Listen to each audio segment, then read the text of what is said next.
அனைவருக்கும் வணக்கம். நிறைய கல்லூரி மாணவர்கள், பள்ளி மாணவர்கள்லாம் யானைகள பற்றியான சில சுவாரஸ்யமான விஷயங்கள சொல்லுங்கன்னு சொல்லியிருந்தீங்க. இப்ப யானைகள பற்றி பார்க்கும் பொழுது, நம்ம காட்டுக்குள்ள போறோம். எதிர்பாராத விதமாக யானைக்கு ரொம்ப பக்கத்துல போயிட்டோம். இல்ல காட்டை விட்டு யானை வெளிய வருது. எதிர்பாராத விதமாக யானைக்கு ரொம்ப பக்கத்துல போயிட்டோம். சோ அந்த நேரத்துல நம்ம நடந்து போற பொழுது எப்படி நம்ம தப்பிக்கணும் அப்படின்னு பார்த்தீங்கன்னா, அந்த இடத்துல ஒரு இறக்கமான இடம் இருக்கலாம். இல்ல ஒரு ஃபிளாட்டான டெரெய்னா இருக்கலாம். இல்ல ஒரு ஏற்றமான இடம் இருக்கலாம்னு பார்த்தீங்கன்னா, நீங்க ஒரு இறக்கமான இடத்துல ஓடுறதுக்கு தான் முதல்ல நீங்க சூஸ் பண்ணணும். ஏன்னா, யானையினுடைய பாடியில ஒரு 60% பார்த்தீங்கன்னா, அதனுடைய ஃப்ரண்ட் போர்ஷன் தான். அதனால யானை இறக்கமான பகுதியில போறபோது அதனால பேலன்ஸ் பண்ண முடியாது. ஸ்டெபிலைஸா இருக்க முடியாது. அதனால இறக்கமான பகுதியில ஓடுறத அது தவிர்க்கும்.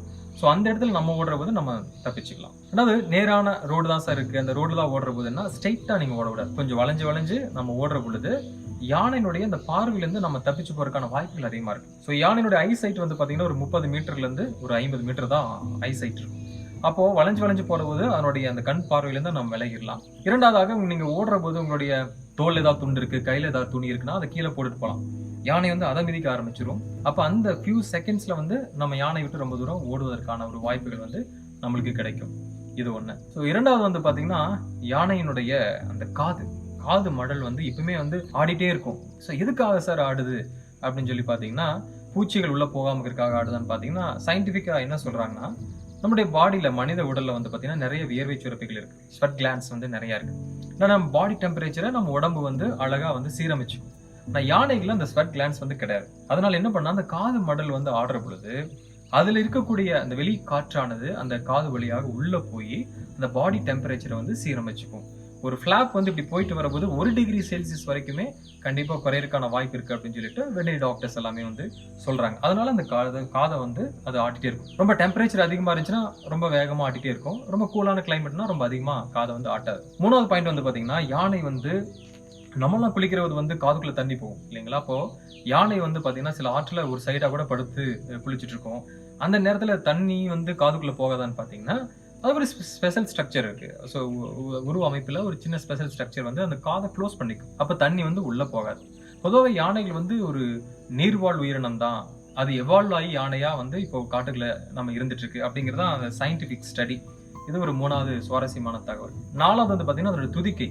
சோ அந்த ட்ரங்க் அது ரொம்ப முக்கியம். அதுல ஒரு 75,000 இருந்து 1,00,000 வரைக்கும் தசைகள் இருக்கு அப்படின்னு வெட்டரி டாக்டர்ஸ் சொல்றாங்க.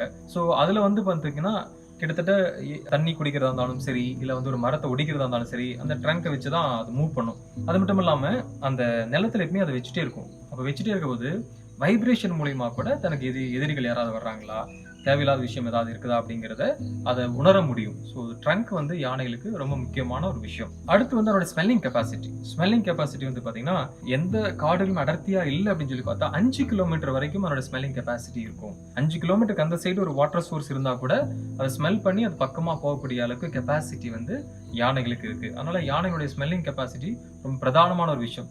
அந்த ஸ்மெல்லிங் கெப்பாசிட்டி பேஸ் பண்ணி தான் அதோட மைக்ரேஷன்ல ரொம்ப அதிகமா மூவ் பண்ணி தண்ணி உள்ள இடத்துக்கும் வாட்டர் சோர்ஸ் அதே போல உணவு இருக்கக்கூடிய இடத்துக்கும் மூவ் பண்ணும். ஒரு நாளைக்கு யானைகள் ஆவரேஜா 4 இருந்து 5 ஸ்கொயர் கிலோமீட்டர் சுத்திட்டு அந்த இடத்துக்கு வந்துரும். தேவைப்பட்டா மட்டும்தான் ரொம்ப அதிக தூரம் பயணிக்கும். தேவையில்லாத நேரத்துல ஒரு 4-5 கிலோமீட்டரோட அதனுடைய பயணத்தை முடிச்சு.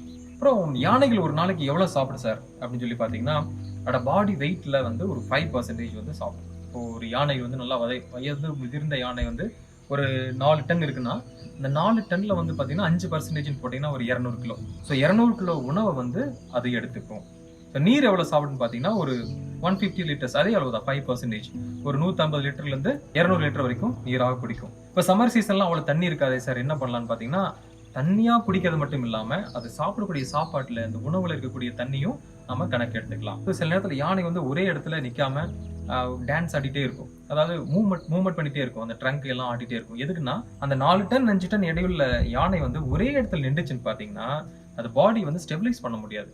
அதனால பெயின் ரொம்ப அதிகமாகும். அதனால அந்த ட்ரங்க் ஆட்டிட்டே இருக்கும்.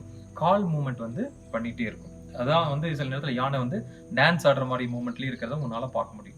அடுத்து பாத்தீங்கன்னா யானை எப்படி தூங்கும் அப்படின்னு சொல்லி பாத்தீங்கன்னா, நம்மள மாதிரி அது படுத்தும் தூங்கும். சில நேரங்களில் நின்னுட்டே தூங்கக்கூடிய ஒரு கெப்பாசிட்டி யானைகளுக்கு இருக்கு. அது எப்ப படுத்து தூங்கும்னா, எப்போ அந்த என்விரான்மெண்ட் ரொம்ப சேஃபா இருக்கோ அந்த நேரத்துல மட்டும்தான் யானை படுத்து தூங்கும். அது இல்லாத நேரத்துல அது நின்னுட்டே தான் தூங்கக்கூடிய வாய்ப்புகள் யானைக்கு அதிகமா இருக்கு.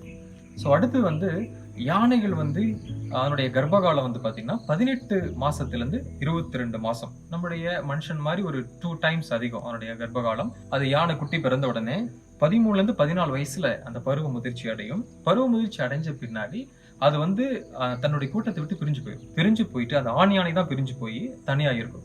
அப்ப இந்த கூட்டத்தை யார் வழிநடத்துவான்னு பார்த்தீங்கன்னா, அந்த கூட்டத்தில் இருக்கக்கூடிய வயது முதிர்ந்த பெண் யானை தான் வந்து அந்த கூட்டத்தை வந்து வழிநடத்தும். இதெல்லாம் சொல்றீங்க சார், எதுக்கு காட்டுக்கு யானை தேவை அப்படின்னு பார்த்தீங்கன்னா, காட்டில் இருக்கக்கூடிய அனைத்து வகையான தாவரங்களையும் பழங்களையும் சாப்பிடுறது யானைகள் தான். அந்த யானை சாப்பிட்டுட்டு பல இடத்துல போய் சாணம் போடுறதுனால அந்த இடத்துல புதிய தாவரங்கள் வந்து முளைக்க ஆரம்பிக்குது. அதனாலதான் அந்த காடு வந்து வளமுள்ள காடாக அது வர ஆரம்பிக்குது. ஸோ யானை வந்து காட்டுக்கு அவசியம்.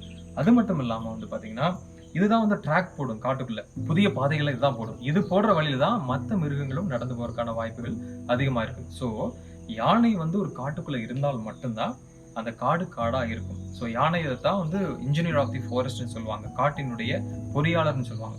ஸோ அந்த மாதிரியான ஒரு யானை நம்மளுடைய நாட்டுல இருக்கிறது நம் அனைவருக்குமே பெருமை, மிகப்பெரிய வரப்பிரசாதம். ஸோ அந்த யானைகளை காப்பாற்ற நம் முழுமையான முயற்சிகளை நாம் எடுக்க வேண்டும். அதுக்கு வனத்துறையோடு அனைவருமாக இணைந்து செயல்பட வேண்டும். யானை பற்றியான நிறைய விஷயங்களை படியுங்கள், படித்து தெரிந்து கொள்ளுங்கள். நன்றி.